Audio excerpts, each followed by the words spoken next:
নমস্কার বন্ধুরা, রুমা কিচেনে সকলকে স্বাগতম। আজকে আমি সিদ্ধ পুলি পিঠা বানাইব। আপনারা দেখতে থাকেন কিভাবে বানাই। যদি ভালো লাগে লাইক শেয়ার ও সাবস্ক্রাইব করবেন। বন্ধুরা, প্রথমে আমি নারকেলটা ভাজা নিব। নারকেল আর গুড় দিয়ে ভাজবো।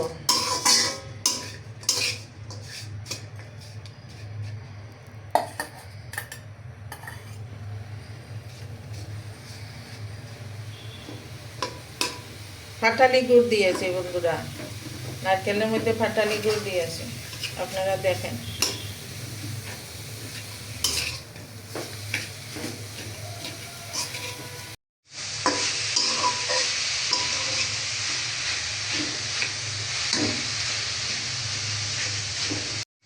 বন্ধুরা, আমার নারকেল ভাজা শেষ। আমি এখন বাটিতে উঠাইয়ে নিব। বন্ধুরা, শীত চলে গেছে, কিন্তু পিঠা খাওয়া এখনো আমাদের রয়ে গেছে। সব নারকেল বাটিতে উঠাইলাম। জি, এখন আমি চাউলের গুঁড়ি ভাজা নিব। এই পিঠা বানাইতে তো চাউলের গুঁড়ি লাগে। চাউলের গুঁড়িটারে বাজতেছে। চাউলের গুঁড়ি বাজার পরে পিঠা বানাইব, তখন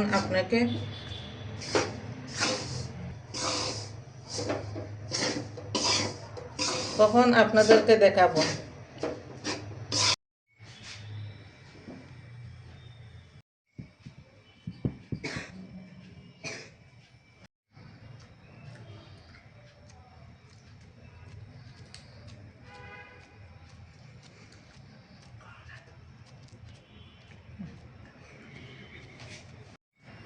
বন্ধুরা, আমি এই চাউলের গুঁড়ার মধ্যে 1 চামচ লবণ দিলাম।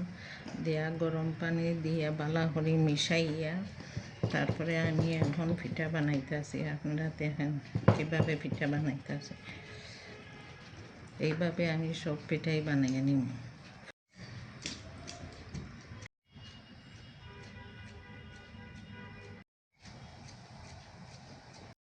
বন্ধুরা, দেখলেন তো আমি যে গুড়ি ভাজলাম, গুড়ির মধ্যে 1 চামচ লবণ দিলাম। তারপর গরম জল দিয়ে গুড়িটারে ভালো করে মাখাইয়ে একটা ডো করলাম। ডো করার পরে পিঠা বানাইলাম। দেখেন আপনারা কিভাবে পিঠা বানাইছি। এখন আমি গরম জল বসাইলাম। গরম জলের মধ্যে একটা চাকনা দিলাম। আমার তো স্টিমার নাই, তাহলে চাকনার মধ্যে পিঠাটি দিয়ে দিলাম। দেখেন,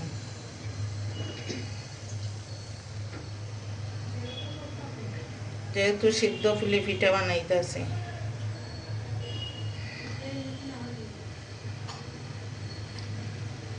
ওইভাবে আমি সব পিঠা বানাইয়া নিব। আপনারা দেখেন। তারপরে এটারে ডাক্কা দিব। ডাক্কা দেওয়ার পরে 10 মিনিট পরে পিঠাটা দেখাইমু আপনারা। বন্ধুরা, দেখেন আমার পিঠা বানানো শেষ। আমি এখন পরিবেশন করব। যদি আপনারা ভালো লাগে লাইক শেয়ার সাবস্ক্রাইব করবেন। আর ততক্ষণে ভিডিওটা আর বড় করলাম না। ততক্ষণে আপনাদের টাটা, শুভরাত্রি।